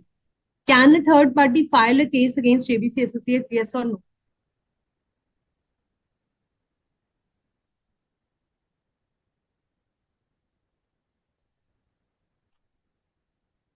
Yes, ma'am. So finally, we have got an answer of yes because yes. Khushi is saying no. Why no? Third party can still file a case against us even if we are not a registered. Okay, I hope it's clear now, Khushi. So just let's take a break of 1 or 2 minutes over here because now we're moving to the last topic. I would request all of you just to go through all the topics quickly. एक बार नजर मार लो. कोई भी topic लग रहा है, you have any doubts, you can ask your doubts. Then we will nicely finish the last topic of dissolution of firm and dissolution of partnership. Sir, I'm taking just small 2 minutes break over here.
Duties of the partners. So Damya is asking, please explain the duties of the partners.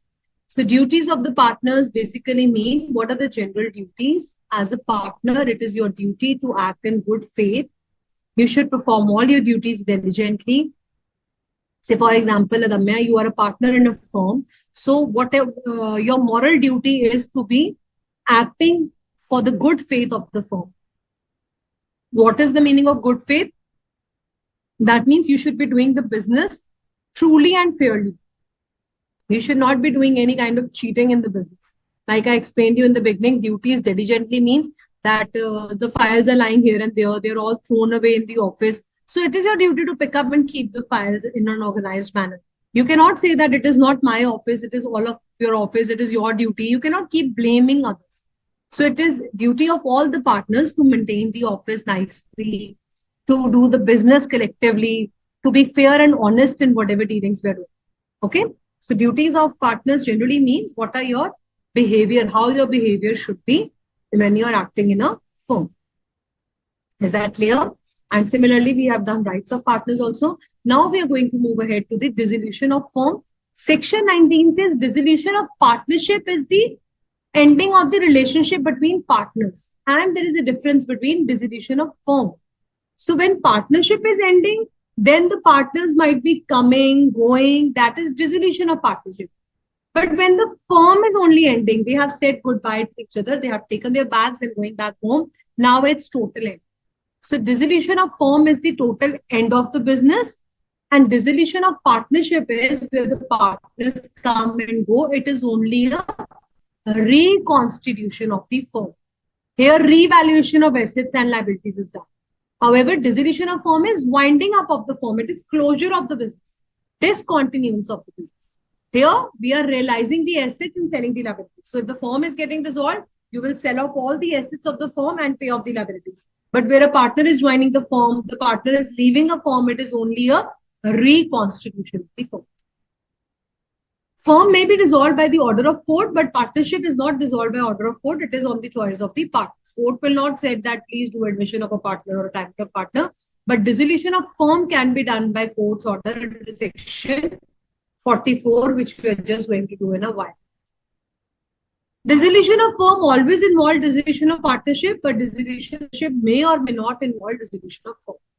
Here it is final closure of books. Here it is not a final closure of books.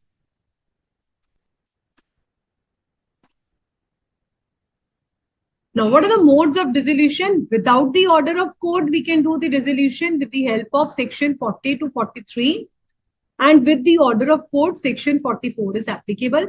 So first is dissolution by agreement, then compulsory dissolution, dissolution by contingency or law, by notice or by court. So when do we dissolve by agreement? Say, for example, where it's a partnership by will, there the dissolution can be done by agreement. Or maybe we have decided that today by an agreement we have come and joined partners. In the agreement only we have written how we will be ending the contract. Maybe it is a fixed period, we will be ending it after a fixed period. So whatever we have decided, it is purely upon our agreement, depending upon the agreement. Dissolution can be inferred also from the circumstances of the closure of business or final accounts. So we have decided to prepare a final accounts, now we are closing the business. 41 talks about compulsory dissolution. Certain event has happened which has made the business now unlawful. So we were into a business of trading a particular kind of chemical which was to be put in a medicine. So now that chemical or a drug has been banned by the government. So since the chemical has been banned, so our entire business has now become unlawful. We cannot do a business of any particular chemical or drug which is banned by the government. So we have to dissolve the firm. So it is a compulsory dissolution. Contingencies means emergencies. So there can be certain emergency situations, contingencies, emergency situations where the firm has to be dissolved. Number one, for expiry of term. What do you call this kind of partnership? Where the partnership which is constituted for a term and the expiry of the term has ended, the firm will come to an end. What is this kind of partnership where the term has been fixed? Please tell me, children. It's your revision. You have to answer me side by side.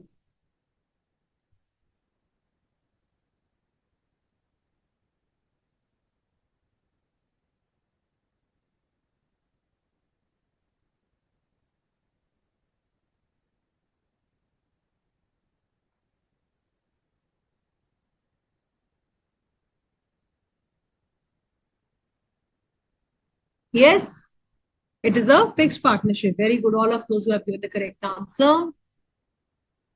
It is made to accomplish a certain endeavor, Adamya, that is particular partnership. That is the second one which we're just going to discuss. The first one is fixed partnership. The second one where you're doing in any adventure on the completion of particular adventure or the venture activity, that is known as particular partnership. This one is fixed partnership. So on the expiry of the term, it will come to an end. This is a particular partnership. On the expiry of its term, it will come to an end. Then on the death of the partner, compulsory dissolution will happen. And in case of insolvency, compulsory dissolution will happen.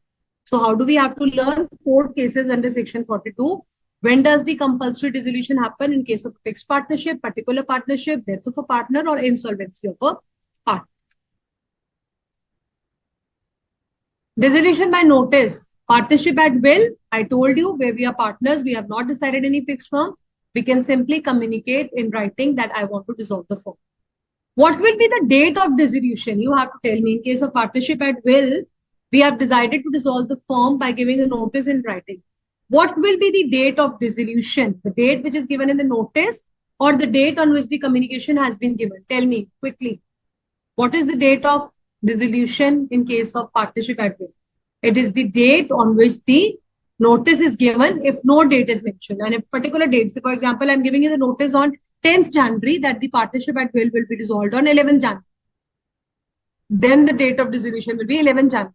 And if no date is given, then on 10th January. Very good. Yukta, Zeb, Zenib, Adamya, Ishika. Good answers.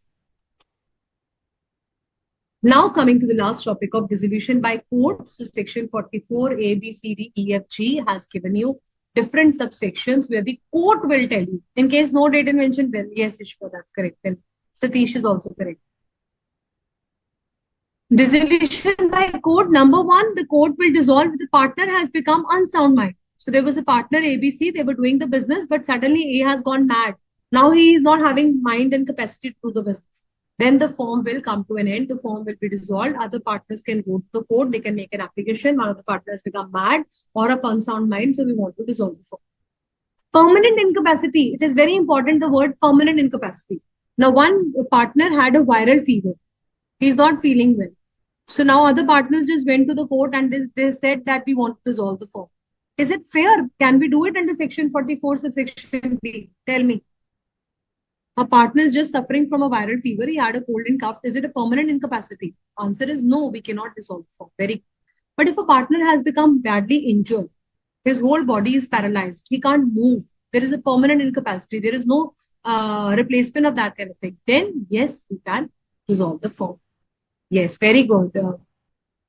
Damya has written it will be cured in few days, so we cannot dissolve the firm. Very nice, very nice. Guilty of conduct which affects the business. You're trying to do any wrong things. You're guilty of conduct. Your behavior is not good. You're not talking nicely with the customers. So then also the firm can be dissolved. Persistently breaching. Persistent or willfully means continuously. Persistent का meaning लिख लेना continuously. Persistently means continuously you're breaching the agreements. You're not following the contents. You are always doing wrong things. You're doing embezzlement of cash. हेर फेर करना organization में आप गलत काम कर रहे हो. You're breaching the agreements. We had to pay the rent of 10,000. You're paying the rent of 1,000. You are not committed to the business. You're doing mistakes. Continuously doing mistakes. The other partners can file a case for dissolution by the court. If you have transferred whole of your interest in the firm to third person, so you can transfer under section 29, transferee rights has been given. Law allows you to transfer your interest with the consent of other partners, but where you have not taken the consent of other partners and whole of the interest has been transferred to third person, then also the court can order the dissolution of the firm. Loss in the business. You're having continuously losses. Last year you had loss of 1 lakh, then you have 10 lakhs, now you have a loss of 1 crore. Better you close your business. Why are you suffering? If you're having continuous losses, then also the court will order your dissolution. Any other ground which makes the dissolution just and equitable. So if you have lost trust in each other, you're not looking at each other's face, you're not enjoying doing the business with each other, you're always fighting. There is a deadlock in the management. Deadlock in the management means A is saying that we should buy goods from Mr. D, B is saying we should buy goods from Mr. E. And because of this, we're not able to buy goods only. Things are not moving. There's no consensus. There's loss of trust. So all these kind of things, court will think it's better, it's equitable, it is just and fair to dissolve this kind of firm. There is no reason that this firm should be continuing the business. All right. And after this, there is a small topic which is given in your study material.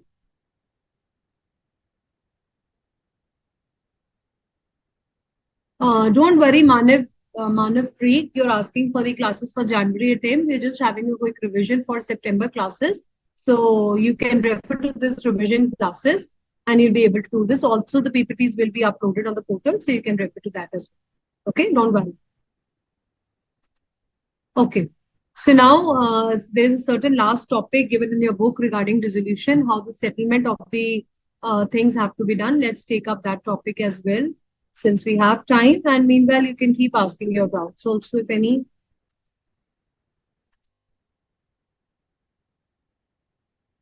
So there is a small topic left, which we're going to take from the study material. That is settling of the partnership accounts. One, the consequences of dissolution. So we have just discussed all these kind of points where there's substatum, the partners are not talking terms to each other, then gambling by the partners is being done, then the court can order the dissolution of the firm. And section 45 to 55, quickly we are going to do this last topic also. What are the consequences of dissolution? What will happen if the firm has been dissolved? Section 45 tell you that the partners will be liable after dissolution to protect the third parties who had no notice. So once you have given the public notice, then you're not liable. But till the date public notice is given, you will be held liable. So X and Y carried on the partnership business for several years, executed on 1st December a deed, but failed to give a public notice. On 20th December, X borrowed in the firm's name a certain sum of money. So do you think that he will be liable to Mr. R? Yes or no? X will be liable, that's correct, but Y will also be held liable? Definitely. Okay. Adamya has written, thank you so much, ma'am. Words fall short to express the gratitude and efforts that you put for a betterment. Thank you, Harleen, ma'am. Thank you so much, Adamya. I'm so proud to read your comment. And instead, we all are very thankful to Institute of Chartered Accountants of India, who is making day and night efforts so that the students can learn and become great chartered accountants in a future date. And you all can clear the exams in a very good note. So that's great. Thank you, Adamya, and wishing you all the best for your exams. So here X and Y both will be held liable because no public notice has been given. Rights of the partners to have business wound up. So also you can request for the winding up of the business. After the resolution has been done, the business will also come to an end. Continuing authority of the partners for the winding up. So what will be authority? Till the time public notice has not been given, you will still have your authority. Now, this is important question, mode of settlement. Many times examiner asks you how the settlement of accounts has to be done. So in case there are any losses, although it's a topic of your accounts, but still we have it in the topic of law book also, we can go through it. So losses including deficiencies of capital, any loss suffered by the firm shall be set out first out of the profits, then out of the capital. And still if any balance is left out, the partners should share it in the ratio of profits. So losses you can mark down. Number one should be settled from the profits. Number two, out of the capital. And if any third is left, it should be shared among the profits individually among the members, partners. And how the assets of the firm should be used for making up the deficiencies. The assets of the firm should be used for paying the debts of the firm first. Then you will be paying your individual partner debts in relation to the capital. And balance, if any, should be paid back on account of capital to the partners. So for example, there are 50,000 assets of the firm. And there is 20,000 liability which you have to pay of the firm. So first 20,000 liability will be paid. There is certain 10,000 liability which has to be paid in account of any of the partners' individual liability that should be paid. And then the balance 20,000 shall be given back to the partners in ratio of their capital.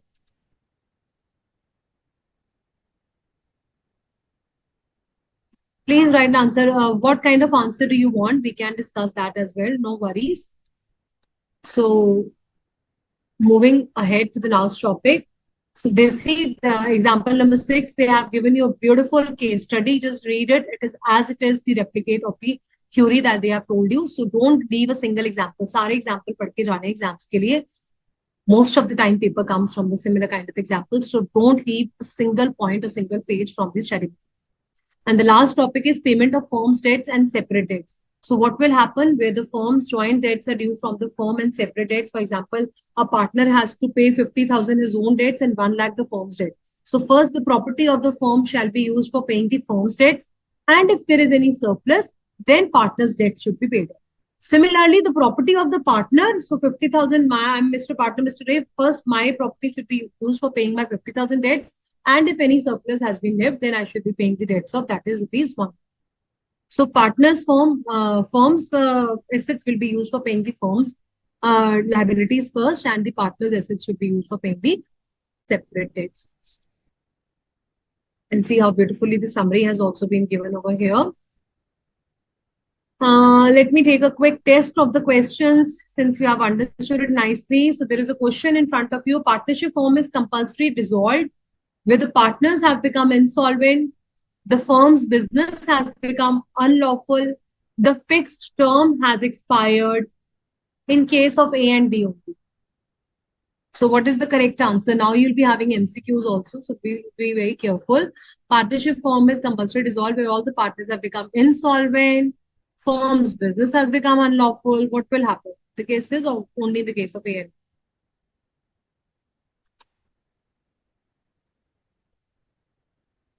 All right, very nice. So all of you have given the correct answer. So the answer to question number 4 is D. That is the correct answer given by all. That is only in the case of A and B. Let me ask you another question. Dissolution of partnership between all the partners means dissolution of partnership, dissolution of partners, dissolution of the firm, or reconstitution of the firm. What does it mean? Dissolution of partnership between all the partners of a firm is known as A, B, C, D. Dissolution of firm, Yukta, are you correct? Dissolution of partnership between all the partners. Okay, good. Dissolution of firm, yes, absolutely correct. C is the correct answer. So this was just to confuse you. Children will think reconstitution. These all A, B, and D are same points. When partnership between all the partners have ended, it is known as dissolution of firm. So C is the correct answer. A partnership firm has to be registered with whom, children? Director of firms, registrar of companies, or the competent court? Answer me the 11th one also. Where do you have to register the partnership firm? Director of firms, registrar of firms, where? So registrar of firms is the correct answer.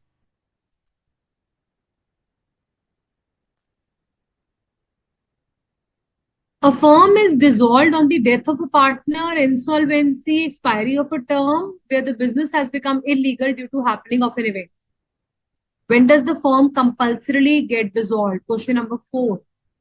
On death of a partner or the partner is educated as an insolvent, it is generally in case of all these cases. Why he has given you option? So D is not the correct answer. In case of 14 children, it should be in all these cases it becomes. So this is not correct. 14 should have an E point. All the cases partnership is compulsory get dissolved. Okay. Not just in the case of illegal, even the case of fixed when the firm was constituted. So compulsorily, yes, compulsorily if it has become illegal, but otherwise also it will be get dissolved. Partnership deed does not include nature of business, duration of business, date on which the partner has joined, date on which the partner exit. Question number 15 is very important. Quickly tell me the correct answer. Yes, all of the above was the correct answer for that one. So for 15th, again, D is the correct answer. Very good. Anushka, Kunal, Adamya, Bhuma, Ishika. Everyone has given the correct answer. So let me just have a look over here also if any query do we have. So children, it's already 1 o'clock. Okay, Mr. Komal Reddy has given a query. It is required to mention section number. Mr. Komal, it is not compulsory to write the sections for CA Foundation. It's not compulsory to learn the sections, but if you write any section, never write a wrong section. Okay, Mr. Komal. Mr. Rakshit N, your answer is correct. Himanshu, regarding the color pen choice, this is an admin related query. You can directly ask the institute admin section about the same. Thank you, Ishika. Thank you so much. Anything else, students? Any more doubts you can ask me? Okay, Komal, you're here also, and you're here on YouTube section also. Okay. Thank you, Manav. Welcome, Ita. Thank you, Satish. Thank you, Yukta.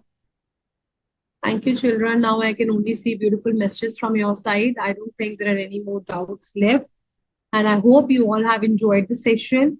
Keep revising, keep doing. Please practice all the descriptive questions also given in the study material. Try doing all the MCQs.